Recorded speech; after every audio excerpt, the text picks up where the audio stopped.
guys, get what I got! Okay, but look at how cute this is. So I got greens. I'm super excited to try this. Super greens are like a must when you're working out. I don't take multivitamins, this stuff.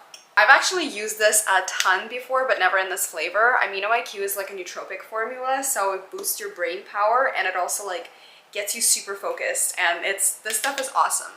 I also got energizing BCAA formula in a coconut breeze. Hello pina coladas. And of course this bad boy in cookie dough. Okay, so today we're gonna do a little review of the AMINOQ. The flavor is Great White North. Got a nootropic formula in here, BCAAs, 100 milligrams of caffeine, so it's good for pre-workout. And it's sugar-free, which means guilt-free. I don't know, I'm really excited, so let's get into it.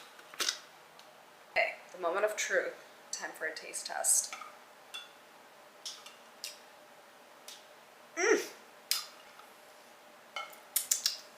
It's giving me like sour, like Arctic breeze. Is that what the flavor is? Grape White North? No, I'm just kidding. It does taste like grape. It's really good. I actually really like this. I mean, you can't go wrong with nootropics. This is just, if you guys have not tried Beyond Yourself, you guys can use my code 20% off. The code is all caps Masha. I'm just gonna link it on the screen here so it's easier for you. But yeah, legit, they're like really high quality products, so highly recommend. Check out my future videos for more of those reviews.